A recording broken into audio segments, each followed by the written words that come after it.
मसीह यस्सु के अजीम और जलाली नाम में आप सबको मेरी तरफ से इस्लाम। हम खुदावंद का शुक्र करते हैं जो नहायत मेहरबान और भला खुदावंद है। आज हम खुदावंद के कलाम में से तीसरा कलमा जो मोहब्बत का कलमा है सीखेंगे।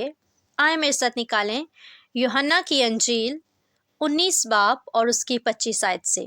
और यस्सु की सलीब के पास उसकी माँ और उसकी माँ की बहन मरियम, क्लोपास की बीवी और मरियम मगदलीनी खड़ी थीं।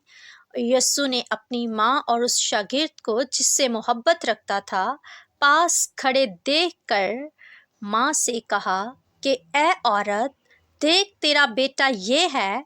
फिर शागिर्द से कहा, देख तेरी माँ ये है। और उसी वक्त से वो शागिर्द उसे अपने घर ले गया। आमीन। खुदावन के कलाम में हम देखते हैं जो मेरे यस्सु के मुंह से अल्फाज निकले हैं कि मेरे खुदावन ने देखा कि मैं अपनी माँ जिसने मुझे जन्म दिया है, जिसने मुझे पैदा किया है, वो सामने खड़ी है। और यूहन्ना जिससे यस्सु बहुत प्यार करता था, उसके अलावा दो और भी औरतें हैं जो जिनका नाम मरियम ही है। एक का नाम मरियम मगदलीनी और एक क्लोपास की बीवी है, उसका नाम भी मरियम है। और एक मेरे खुदावन यस्सु की माँ जिसको हम मुकद्दसा मरियम कहते हैं। और खुदावन ने जब इन तीनों औरतों को देखा और यूहन्ना को भी देखा, और खुदावन यस्सु ने सबसे पहले अपनी माँ से कहा ए औरत, और अपनी शागिर्द की तरफ इशारा करके कहा कि ए औरत, देख तेरा बेटा ये है। और फिर यूहन्ना की तरफ देखकर कहा कि देख तेरी माँ ये है। खुदावन यस्सु के मुंह से ये अल्फाज निकले ही थे तो कलाम में खुदा हमें कहता है, बताता है कि यूहन्ना ने जल्दी से मुकद्दसा मरियम को लिया और चला गया। वो समझ गया था कि मेरे खुदावन ने मुझे कह दिया है कि उसे ले जा और माँ की तरह लेकर जाना, माँ की तरह लेकर जा उसे, जैसे कोई अपनी माँ को लेके जाता है। और बेटा माँ को लेकर चला गया, लेकिन कहाँ चला गया? वो अपनी जारी बात है, वो अपने घर गया है। उसने कहा चला जा, तो वो अपने घर लेकर उसे मुकद्दसा मरियम को अपने घर लेकर जाता है। क्योंकि वो अपने घर और बच्चों के पास नहीं लेकर गया। जो मुकद्दसा मरियम का अपना घर था, उसके बच्चे थे, वो अपने ही घर जो है वो मुकद्दसा मरियम को ले गया। क्योंकि बाद में हमें नज़र आता है तो मुकद्दसा मरियम जो है वो रसूलों के साथ ईद पेंतिकोस्त के दिन बाला खाना में नज़र आती हैं, जब रूहुल कुद्दुस का नज़ूल हुआ था, रूहुल कुद्दुस नाजिल हुआ था। और बात कर रहे थे कि मेरे यस्सु के मुंह से जो अल्फाज निकले वो या तो हमारे लिए तालीम है या नमूना है।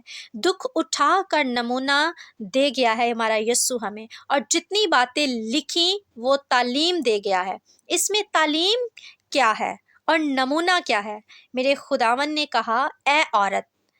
क्या होता है जब हम कहते हैं कि हम समझते हैं कि औरत जो है वो ऐसा लगता है जैसे किसी अजनबी लेडी के लिए इस्तेमाल किया गया हो, जिसको इंसान जानता नहीं, जिसको हम जानते नहीं। हम उसके बारे में ये कह सकते हैं कि वहाँ पर औरतें जा रही थी, या वहाँ एक औरत खड़ी थी, वहाँ पर एक औरत थी।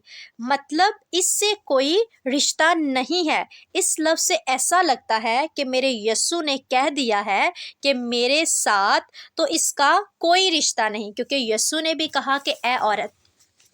और आपको मैं बताती चलूं कि ये जो औरत का लफ्ज़ है ये यस्सु ने पहली बार इस्तेमाल नहीं किया।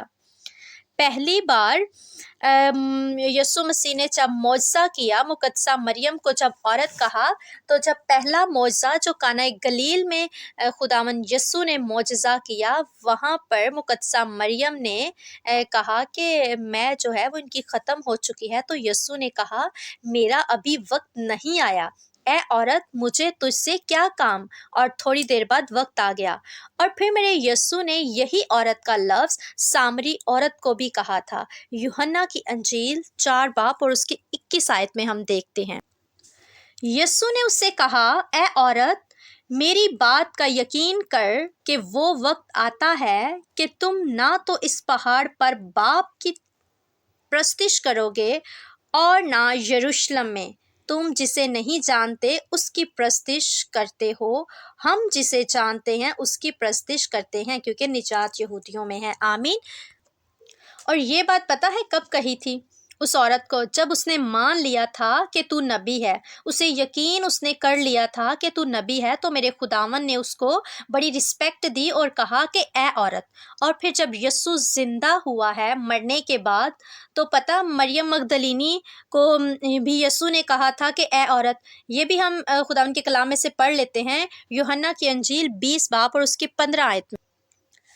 یسوع نے اس سے کہا، اے عورت، تو کیوں روتی ہے؟ کس کو ڈھونڈتی ہے؟ اس نے باغبان سمجھ کر اس سے کہا، میاں، اگر تو نے اس کو یہاں سے اٹھایا ہو تو مجھے بتا دے کہ اسے کہاں رکھا ہے تاکہ میں اسے لے جاؤں۔ یسوع نے اس سے کہا، مریم۔ اس نے مڑ کر اس سے عبرانی زبان میں کہا، ربونی، یعنی اے استاد۔ یہاں پر ہم دیکھتے ہیں کہ خداوند یسوع نے پہلے کیا کہا کہ اے عورت تو کیوں روتی ہے، اس کے بعد مریم کہا۔ پہلے کیا کہا؟ عورت کہا۔ اور میں آپ کو بتانا چاہتی ہوں کہ یسوع نے پہلی دفعہ نہیں کہا عورت، کئی بار عورت کا لفظ استعمال کیا ہے۔ کیا ایسا ہو سکتا ہے کہ یسوع اپنی ماں کو ہی کہے کہ میں اسے جانتا ہی نہیں؟ اگر ہماری نظر میں عورت اس بات کے لیے استعمال کیا جاتا ہے کہ ہم اس عورت کو نہیں جانتے، اس لیڈی کو نہیں جانتے، تو ہم بول دیتے ہیں کہ وہ ایک عورت تھی یا فلاں عورت۔ تو کیا ایسا ہو سکتا ہے کہ یسوع اپنی ماں کو کہے کہ میں اسے جانتا نہیں؟ کیونکہ ہماری نظر میں تو عورت اسے ہی کہا جاتا ہے جسے ہم نہیں جانتے۔ کیا آپ یقین کرتے ہیں کہ میرا یسوع 5ویں حکم کو بھول جائے جو خدا نے ہمیں اپنے ہاتھوں سے لکھا ہوا دیا ہے، کہ وہ کہتا ہے کہ اپنی ماں اور باپ کی کیا کرنا؟ عزت کرنا۔ اور ایسا نہیں ہو سکتا کہ میرا خدا اپنے کلام کو بھول جائے، اپنے کہی باتوں کو بھول جائے اور اپنی کہی باتوں سے مکر جائے۔ میرا خداوند، کیا یہاں پر ہم یہ سمجھ رہے ہیں کہ کیا وہ اپنی ماں کی عزت نہیں کر رہا؟